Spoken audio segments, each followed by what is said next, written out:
Hello student, welcome to my new video for 10th class Biology Chapter 15 Our Environment। जैसा कि आपने पिछले lecture में पढ़ा था मैनेजमेंट ऑफ गार्बेज, वेस्ट का मैनेजमेंट कैसे करते हैं, उसके डिस्पोजल के तरीके पढ़े थे आपने कि उनको डिस्पोज कैसे किया जाता है और वेस्ट कितने टाइप के होते हैं। आज हम इस वीडियो के अंदर पढ़ेंगे टाइप ऑफ बीन, यानी जो बॉक्स वेस्ट मटेरियल को रखने के लिए यूज किया जाता है उसे बीन कहा जाता है। तो यहाँ पर हम 2 टाइप के बीन यूज करेंगे, ग्रीन बीन, ब्लू बीन।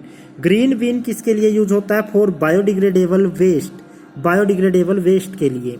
और ब्लू बीन है वो किसके लिए यूज किया जाता है? For non biodegradable waste.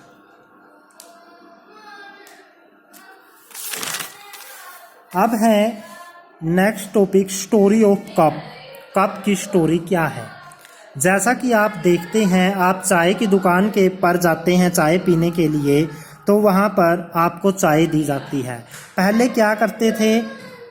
Reusable cup use किए जाते थे। रीयूजेबल कप बोलते हैं। री मीन दोबारा, यूज मतलब दोबारा यूज करना, उपयोग करना, दोबारा उपयोग होने वाले कप। पहले जब हम वेंडर होते हैं, व्यापारी, ऐसे जैसे चाय की दुकान पर जाते थे तो चाय को बेचने वाला व्यापारी क्या करता था? ऐसे कप देता था जैसे कोई ग्लास का कप, कांच का कप, या फिर चीनी मिट्टी का कप, या फिर स्टील का कप, जिसको हमें यूज करने के बाद उस दुकान विक्रेता को वापस करना होता था। तो रीयूजेबल कप कौन से होते हैं? वेंडर यूज दीज कप और गिलास के रूप में होते थे या कप के रूप में होते थे फॉर टी, चाय के लिए। एंड रिटर्न्ड, जिनको वापस दिया जाता था टू वेंडर, विक्रेता को वापस देना होता था।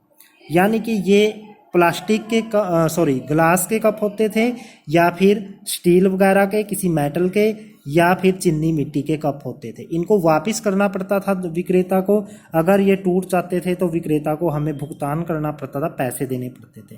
फिर इसके अंदर दिक्कत आती थी, ये विक्रेता को बार बार साफ करने पड़ते थे, यानी उनकी धुलाई करनी पड़ती थी दोबारा से। फिर चाय में यूज करने के लिए उससे पहले इनको साफ करना पड़ता था। और सबसे बड़ी समस्या ये भी होती थी, मान लो आप रेलवे के अंदर कहीं गए हैं, ट्रेन के अंदर आपने चाय ली, तो ट्रेन का स्टॉपेज मान लो 5 मिनट का है, तो आपको वो चाय 5 मिनट में पीनी पड़ेगी और उस कप को वापस करना पड़ेगा, और वो चाय उसी दुकान के पास खड़े होकर पीनी पड़ती थी। तो इसका ऑप्शन ढूंढा गया नंबर 2। फिर यूज करने शुरू किए प्लास्टिक कप। प्लास्टिक के कप क्या होते थे? दीज वर ये यूज किए जाते थे फॉर टी, ये चाय के लिए यूज किए जाते थे, प्लास्टिक के बने होते थे। एडवांटेज, इनका एडवांटेज क्या था? No need to return to vendor, इनको वेंडर को वापस करने की जरूरत नहीं होती थी, क्योंकि इनकी कीमत बहुत कम होती थी और ये एक बार यूज करने के बाद डिस्पोज करने पड़ते थे। लेकिन डिसएडवांटेज क्या था इनका? डिस्पोजल, इनको डिस्पोज जब किया जाता था, कोज पोल्यूशन, बहुत ज़्यादा पोल्यूशन पैदा करते थे। अगर इनको इधर उधर फेंक दिया जाता था तो ये क्या करते थे? पोल्यूशन करते थे। मान लो ट्रेन के अंदर किसी ने चाय पी और प्लास्टिक के कप को उसने रेलवे लाइन के ऊपर फेंक दिया, तो ये वहाँ पर पड़ा रहेगा, बहुत लंबे समय तक वहाँ पर पोल्यूशन करेगा, ये वहाँ पर नष्ट नहीं होगा। इनकी डिस्पोजल सबसे बड़ी समस्या थी। और ये इधर उधर सॉइल पोल्यूशन करते थे। अगर ये नाली वगैरह के अंदर चले जाते थे तो वहाँ पर एयर पोल्यूशन का कारण भी बनते थे। फिर इसका ऑप्शन ढूंढा गया कुल्हड़, यानी जो कुल्हड़ नाम से आए। These were made from clay, ये मिट्टी के बने कप होते थे, यानी किसके बने होते थे? मिट्टी के बने। एडवांटेज क्या था?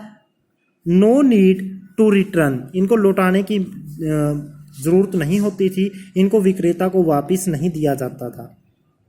लेकिन क्या था और एडवांटेज क्या था? बिजनेस फॉर पुअर पीपल, गरीब लोग ही मिट्टी के कप बनाकर बेचते थे, तो इससे गरीबों को रोजगार मिले, ऐसा कुछ आइडिया लगाया गया था सरकार के द्वारा।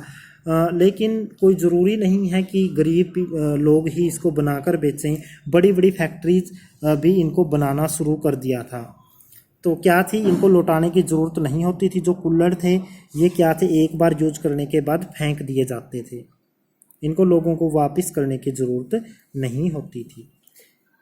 तो डिसएडवांटेज क्या था इसका, डिसएडवांटेज क्या था, लॉस ऑफ फर्टाइल लैंड, यानी कि जिस मिट्टी से इनको बनाया जाता था, जहाँ से मिट्टी की खुदाई की जाती थी वहाँ से उपजाऊ मिट्टी का लॉस हो जाता था, क्योंकि उस मिट्टी को इन कुल्हड़ को बनाने में यूज किया जाता था। तो फिर वो फर्टाइल लैंड का क्या हो जाता था, लॉस हो जाता, loss of fertile land, fertile land उपजाऊ मिट्टी का लॉस। फिर इसका ऑप्शन अलग आया, वो क्या था, पेपर कप, जो आज भी चले हुए हैं। पेपर कप क्या होते हैं, कागज़ के कप होते हैं, जो थोड़ी बहुत प्लास्टिक की मिलावट हो सकती है ताकि कोई भी लिक्विड मटेरियल डालने पर वो गले ना, तो इसलिए थोड़ी बहुत प्लास्टिक की मिलावट। Now cup of paper are use, आजकल जो पेपर के कप यूज किए जाते हैं उनको पेपर कप बोला जाता है। एडवांटेज, एडवांटेज क्या है इनका, दीज आर डिस्पोज, इनको डिस्पोज किया जा सकता है, यानी कि डिस्पोज किए जा सकते हैं। दीज आर बायोडिग्रेडेबल, ये क्या है, बायोडिग्रेडेबल है, ये बायोडिग्रेडेबल हैं और इनको क्या किया जा सकता है, डिस्पोज किया जा सकता है। यानी कि स्टोरी कहाँ से शुरू होती है, शुरू होती है रीयूजेबल कप से, जो किसके बने होते थे, मेटल के या ग्लास के कप बने होते थे, इनसे शुरू होती है। ये हमें चाय पीने के बाद विक्रेता को वापस करने पड़ते थे, इनको विक्रेता को भी साफ करने की दिक्कत आती थी और हमें भी इनको रिटर्न करना पड़ता था, तो हमें भी दिक्कत आती थी। तो हम भी मतलब कि लिमिट में हो जाते थे कि चाय के लिए इतना टाइम मिलेगा, उस टाइम के अंदर ही चाय पीकर इनको रिटर्न करना पड़ेगा। नंबर 2 पर आए प्लास्टिक कप, इनको रिटर्न नहीं करना पड़ता था, ये इनका एडवांटेज था। बट इनका डिसएडवांटेज था, ये प्लास्टिक से बने होते थे, ये जहाँ भी रुक जाते थे तो ये वहाँ पर पोल्यूशन पैदा करते थे। अगर ये ड्रेन के अंदर चले गए तो ड्रेन के अंदर पोल्यूशन करेंगे, वहाँ पानी रुक जाएगा, वहाँ कीचड़ बनेगी और वहाँ पर एयर पोल्यूशन हो जाएगा। और अगर ये मिट्टी के अंदर मिल जाते थे तो ये डिस्पोज नहीं होते थे, ये नॉन बायोडिग्रेडेबल थे, तो ये सोइल पोल्यूशन करते थे, मिट्टी के अंदर कई सालों तक बने रहते थे और फसल उगनी क्या हो जाती थी, बंद हो जाती थी।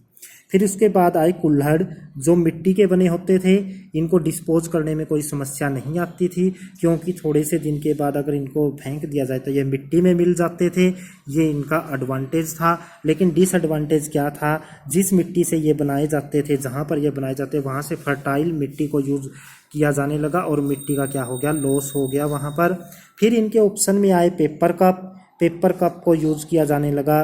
पेपर कप कागज़ के बने होते हैं ताकि वो गिल्ला ना हो, इसके लिए उसके अंदर क्या बनाया जाता है, थोड़ा सा प्लास्टिक मिला दिया जाता है। तो इस प्रकार से वो आज भी प्रचलन में है। अगर फ्यूचर के अंदर इनका कोई और ऑप्शन आया तो वो यूज़ किया जाएगा, लेकिन पेपर कप बायोडिग्रेडेबल हैं। अगर इनको मिट्टी के अंदर दबा दिया जाता है तो कुछ समय के बाद ये क्या हो जाते हैं, मैन्यूर में चेंज हो जाते हैं, यानी कि मिट्टी बन जाते हैं और इस प्रकार से ये कोई भी पोल्यूशन नहीं करते। तो ये इस प्रकार से आवर इन्वायरमेंट चैप्टर का लास्ट टॉपिक था। आज आवर इन्वायरमेंट चैप्टर कंप्लीट हो गया है। तो इसकी जो भी असाइनमेंट या वर्कशीट हैं वो सेंड की जाती हैं, मतलब कि उनको आपको दिया जाता है, आप उनको सोल्व करेंगे। ये चैप्टर बहुत ही इम्पोर्टेंट है। अगर एग्ज़ाम के पॉइंट ऑफ व्यू से देखें तो भी, अगर हम इन्वायरमेंट के प्रति एज ए ह्यूमन बीइंग देखें तो भी बहुत ही ये इम्पोर्टेंट है। हमें इसके अंदर इन्वायरमेंट के बारे में जानकारी मिलती है। तो इस चैप्टर के अंदर हमने इन्वायरमेंट की सभी समस्याओं को जाना कि इन्वायरमेंट के अंदर पोल्यूशन कैसे होता है। ओजोन इसके अंदर बहुत इम्पोर्टेंट टॉपिक है। फूड चेन, फूड वेब, उनमें डिफरेंस, तो ये बहुत ही इम्पोर्टेंट टॉपिक के अंदर आते हैं। इसके अलावा हमने बहुत सारे वेस्ट को पढ़ा, उनके वेस्ट को डिस्पोज करने के बारे में पढ़ा कि उनके कौन से तरीके हैं ताकि उनको डिस्पोज किया जा सके, कोई समस्या ना हो डिस्पोजल के अंदर। हमें वेस्ट की टाइप बायोडिग्रेडेबल, नॉन बायोडिग्रेडेबल के बारे में पढ़ा। तो इस प्रकार से ये चैप्टर की ये लास्ट वीडियो थी। तो इसको अच्छे से मतलब कि तैयार किया जाए ये चैप्टर। लगभग हर टॉपिक को कवर किया गया है इसके अंदर।